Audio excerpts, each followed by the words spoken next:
I am a Jedi, like my father before me. Silly Jedi! Silly Jedi! Remember, the Force will be with you, always. You must unlearn what you have learned. Hello, what have we here? Hello there. At last! Where have you been? Nice of you guys to drop by. Ah, good. New acquisitions. I don't know. I have a bad feeling about this. Hello, everybody. Welcome to Star Wars Car Talk, the Jedi Toy Master podcast, where we talk Star Wars in the car. I'm Maurice, and man, it is cold outside. It's wow.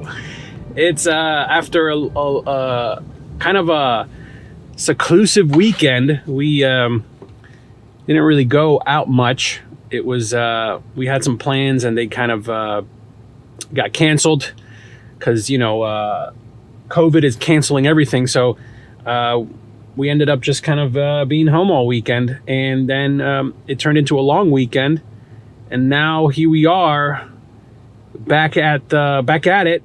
Back to the grind, and man, it's like really cold out. And now they're talking about snow later this week here in the Northeast. So, yeah, it's cold out, but you know what they say: when snow comes, it means that it's winter.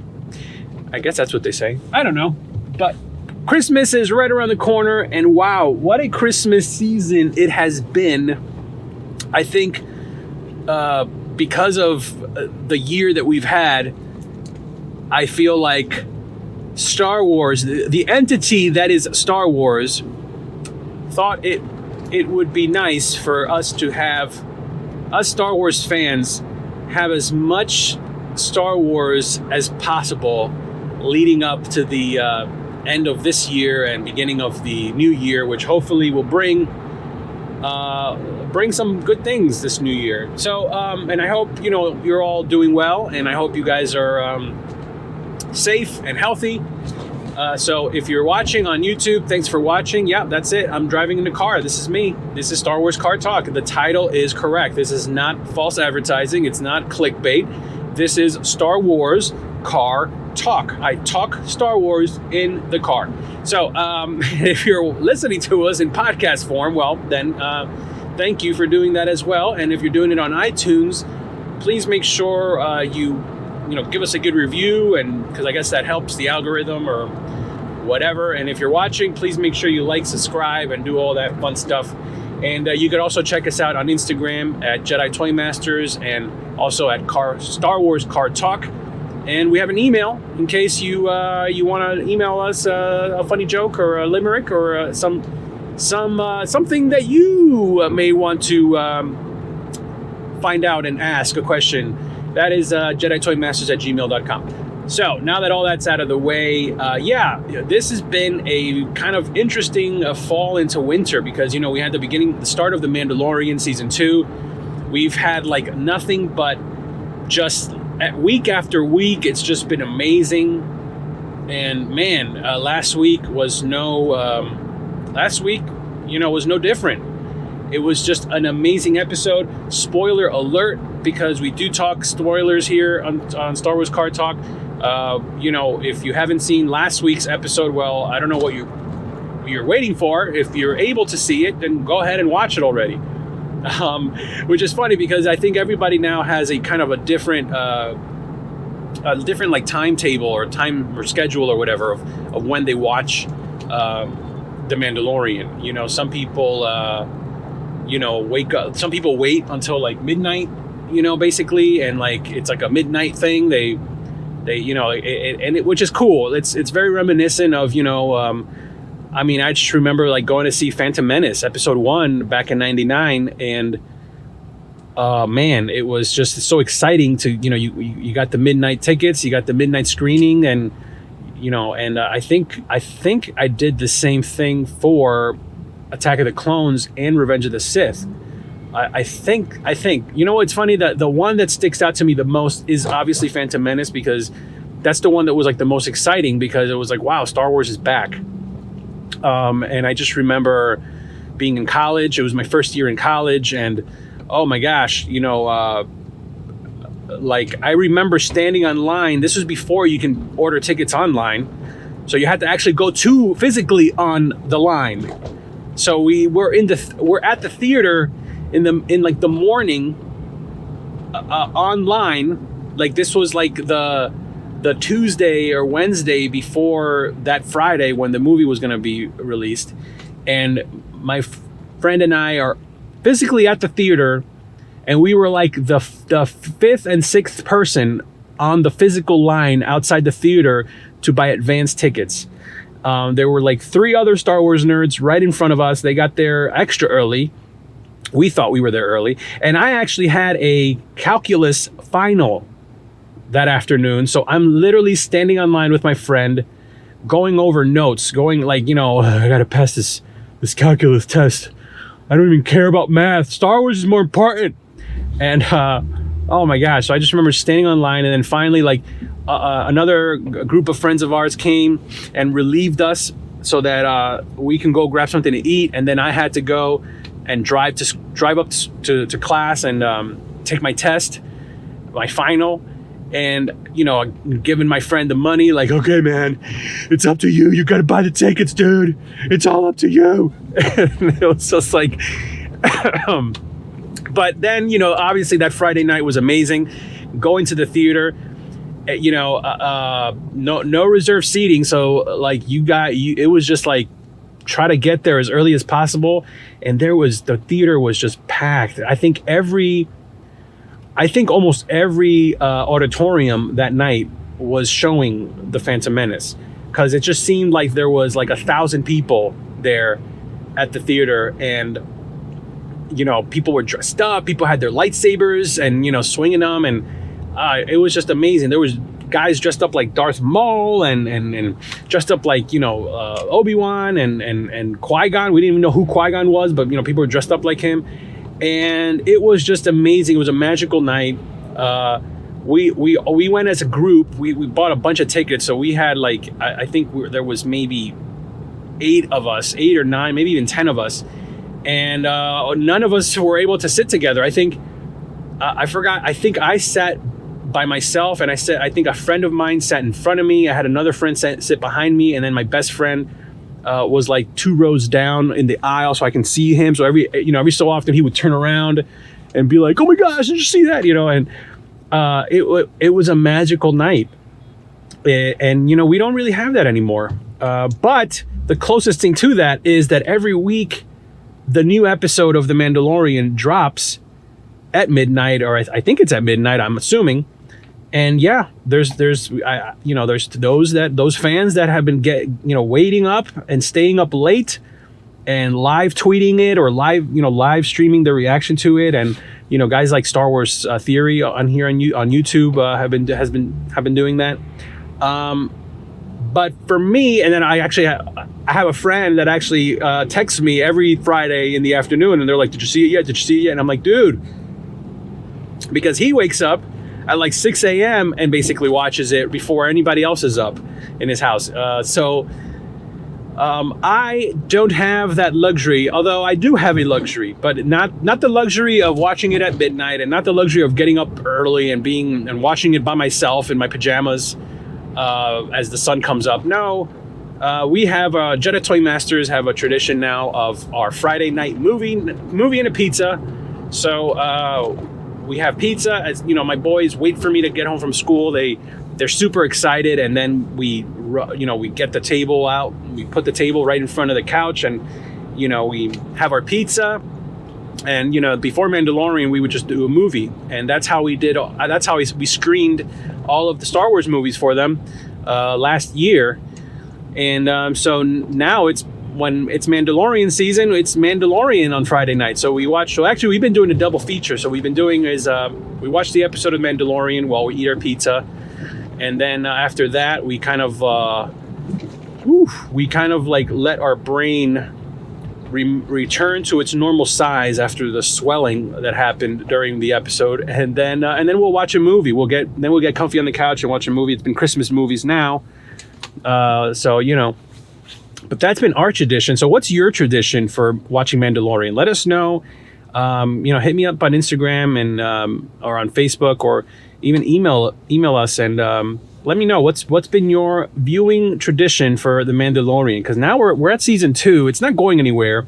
We're gonna get season 3, and what's amazing, even more amazing, is that last week, Disney had their investor meeting or whatever, basically unveiling all of the projects that will be coming out soon. And obviously there was a lot of Disney stuff. There was a lot of Marvel shows that, they dropped trailers for Loki and WandaVision and Winter Soldier, Falcon and Winter Soldier, and all this cool content, Marvel content that's going to be coming out, in the next few years, over the next few years.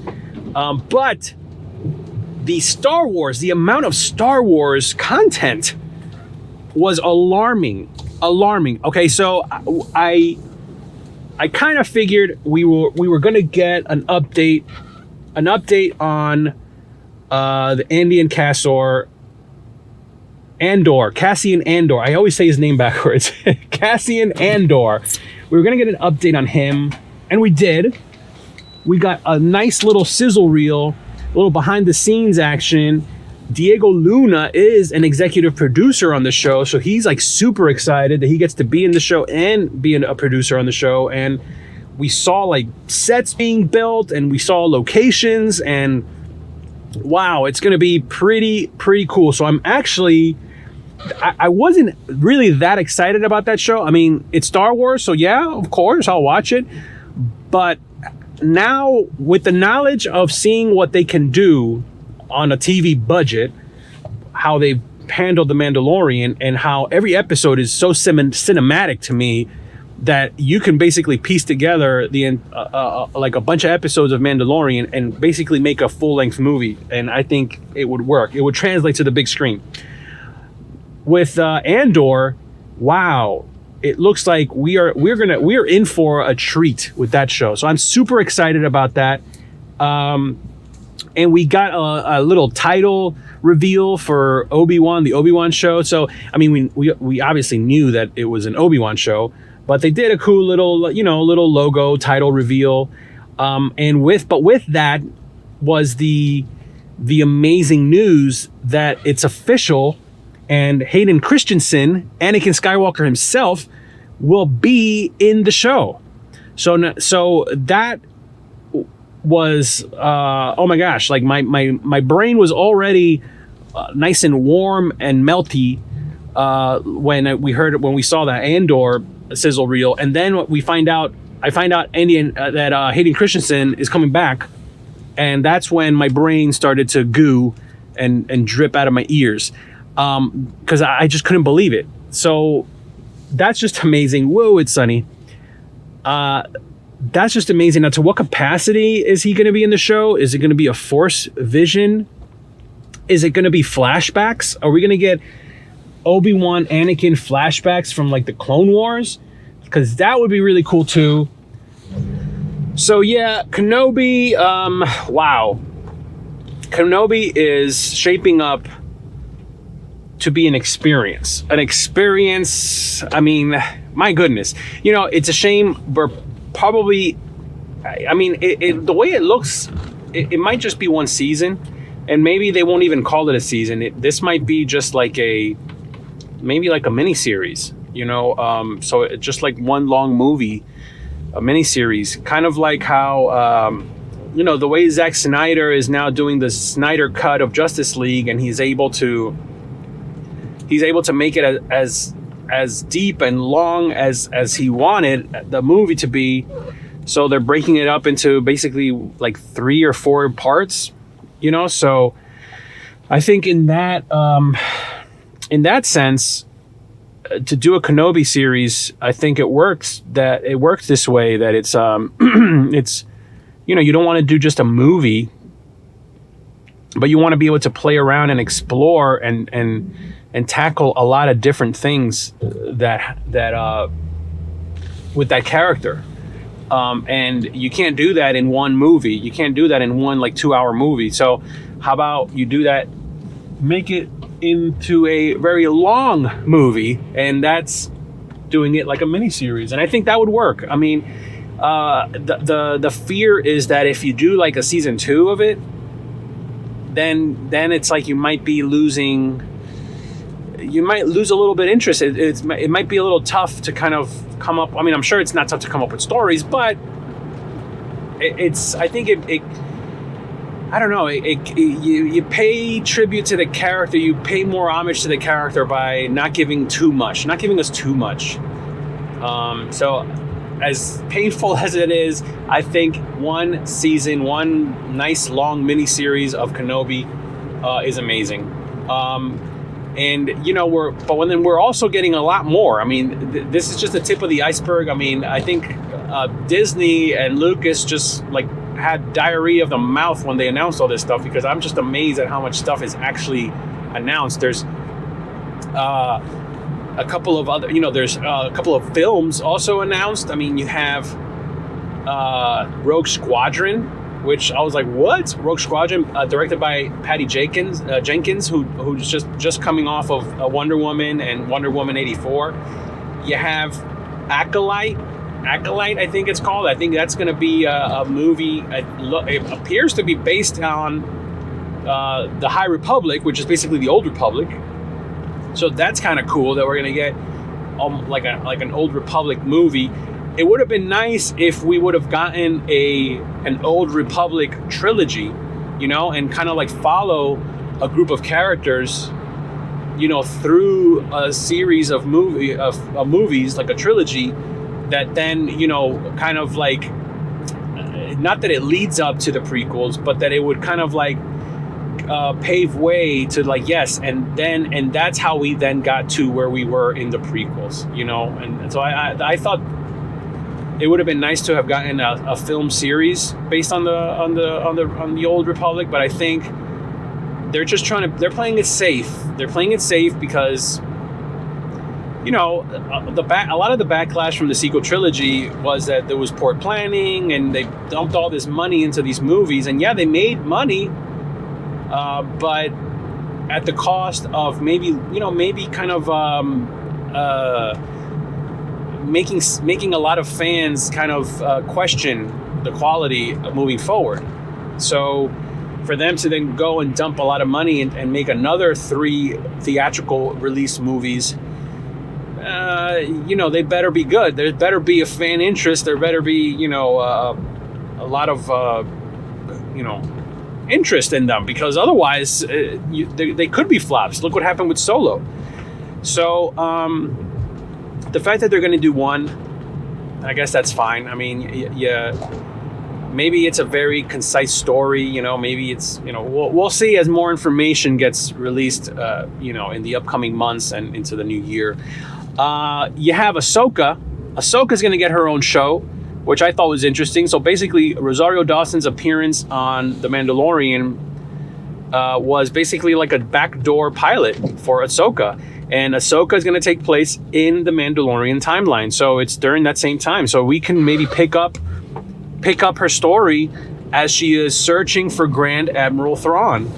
And maybe, even the idea of like Bo-Katan and those characters, the Mandalorians that are trying to restore order to Mandalore, that could be part of it, because that the Ahsoka story goes hand in hand with the Mandalorian stories. So that's going to be interesting to see.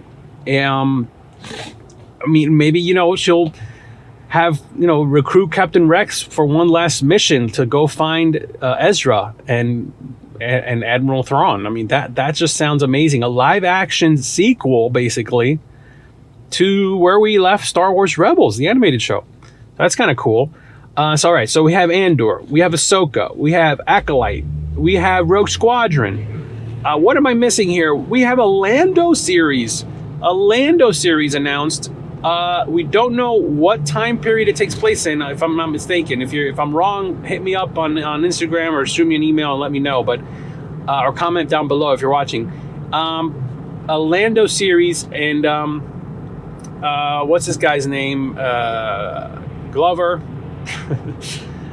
He's going to be back at playing good old Lando. So it's obviously a young Lando. We don't know if this is after Solo or before Solo. So we'll see how that goes. It would be cool if it's after Solo, if it takes place after Solo, you know, after he, like, you know, lost the Millennium Falcon to Han, and, you know, now what does he do? And, you know, what's he doing, you know, and maybe he's, you know, trying to, I don't know, like, what is he up to? There's definitely a time period before we see him in Rebels, because once we see him in Rebels, that's the Billy D. Williams Lando, you know, from, you know, leading up to the original trilogy. So what was he up to during that time? What shenanigans did he get into? It would be nice if that would be kind of like a way to get a Solo sequel where we do see Crimson Dawn and Darth Maul and you know, what happened to Kira and all these other, you know, and that whole, the Syndicate and all that stuff. So that's going to be interesting to see. I don't know how I feel about a Lando show, but we'll see. It could be fun. It could be like the fun corner of the universe, and he's just kind of like, you know, he's a character. Okay, so we have that. What else did they announce? I'm trying to remember now.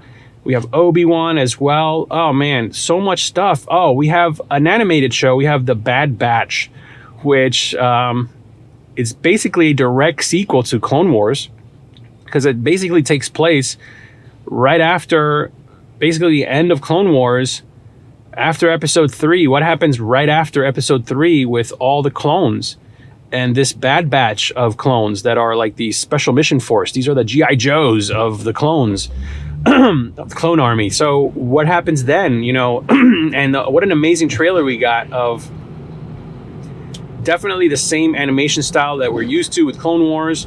It has Dave Filoni's fingerprints all over it. And I'm excited. I'm excited because, you know what? As a person that loves Star Wars and loves Star Wars toys, this basically just means that we're getting more Star Wars, and we're getting more Star Wars toys. Now, we have been getting toys through, you know, these little releases that Hasbro does on their website, Hasbro Pulse, and they're, you know, they got the Target exclusives and the Walmart exclusives and all that stuff. But it's going to be interesting to see how they handle the fact that we're going to have a new animated show. I mean, when Star Wars Rebels was out, they did release a lot of toys, but I don't think it was enough. I think they undersaturated the market with Rebels toys. There was other type of merchandise for Rebels, but not so much the toys. Now we're kind of getting the Black Series, the re-releases of the Black Series figures and all that. But it'll be interesting. We are getting Bad Batch Black Series figures, I think 2 of them. But it'll be interesting if we see the same caliber, maybe not the same caliber. I don't think they'll ever be the same caliber of releasing toys the way they released toys during the Clone Wars animated show. I totally missed out on that. I was not into the show, so I was basically engaged, newlywed. That was that time period in my life, and taking time out to really focus on Clone Wars and all those toy releases was not in my wheelhouse at that point. But now I regret it because I have kids now that love Clone Wars, and Clone Wars toys are they're not hard to come by. They're just pricey, even on the used market. So it'll be interesting to see what they do if we get one season of Bad Batch, if we get multiple seasons, and what the merchandising for that is going to look like as far as like toys and all that. So a lot of stuff, more stuff that I can even cover in this one podcast. I don't want to make it too long, but we're going to keep talking about it next week, guys. So thanks so much for watching, for listening. And what do you guys think of all this? Let me know in the comments below. Let me know on Instagram. Hit me up, Jedi Toy Master, Star Wars Card Talk, all that good stuff. It's interesting. It's exciting. We're going to get hit with a blizzard here in a couple of days. So I'll be indoors on my laptop looking at all the cool Star Wars stuff online. So guys, this is an exciting time to be a fan. And remember, The Force will be with you, always.